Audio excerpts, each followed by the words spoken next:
नमस्कार, मैं हूं आशिका पटेल और आप देख रहे हैं न्यूज फ्रेम। एक ऐसा मामला जिसने न सिर्फ पुलिस की भूमिका पर सवाल खड़े किए हैं बल्कि राज्य सरकार की नीयत और न्याय प्रणाली पर भी गंभीर आरोप लगाए हैं। हम बात कर रहे हैं सामाजिक और राजनीतिक कार्यकर्ता सूर्य हांसदा की मौत की, जिसे प्रशासन मुठभेड़ में मारा गया बता रहा है।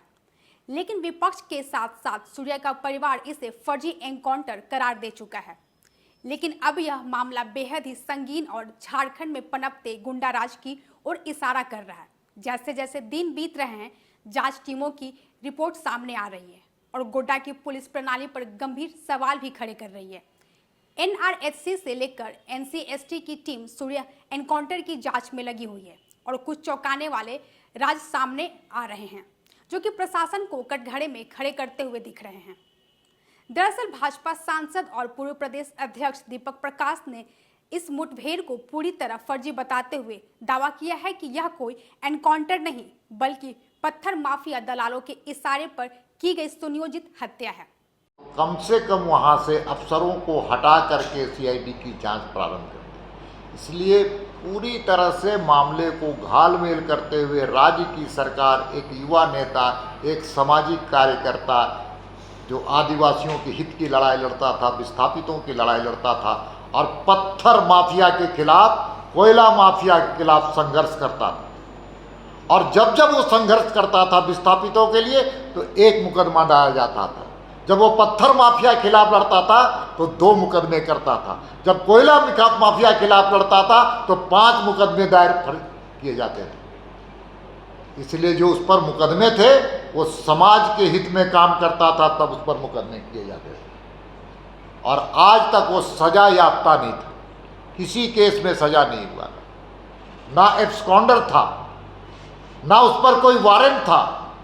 और जिस मुकदमे में उसको कह करके फर्जी मुठभेड़ मारा गया उसमें नेम्ड FIR भी नहीं था वो। इसलिए पूरी तरह से वहाँ पर पूरे संथाल परगना में खनिज संपदा की लूट करने वालों को छूट ये सरकार दी है और उनके इशारे पर यह हत्या की गई है। खैर, राष्ट्रीय अनुसूचित जनजाति आयोग की प्रारंभिक रिपोर्ट में यह साफ हुआ है कि सूर्य हांसदा की मौत संदिग्ध परिस्थितियों में हुई है। यह रिपोर्ट 16 अगस्त को किए गए आवेदन के बाद तैयार की गई, जिसमें आयोग के सदस्य निरुपम चकमा, आशा लकड़ा और 6 अन्य अधिकारी शामिल रहे। आयोग ने 12 सितंबर को गृह मंत्रालय को पत्र भेजकर CBI जांच की सिफारिश भी कर दी है। अब इस मामले में कई गंभीर सवाल खड़े होते हैं। जिस जगह मुठभेड़ दिखाई गई वहां कोई जंगल ही नहीं था, फिर 2 घंटे की मुठभेड़ कैसे चली? आखिर क्यों मीडिया को मौके से दूर रखा गया? क्यों सूर्य हांसदा को बिना वारंट के 24 घंटे से ज्यादा पुलिस हिरासत में रखा गया? फिर उन्हें किसी न्यायिक अधिकारी के समक्ष पेश क्यों नहीं किया गया? और सबसे अहम, घटना स्थल पर खून के धब्बे तक नहीं मिले, जबकि दावा किया गया कि मुठभेड़ में मौत हुई है।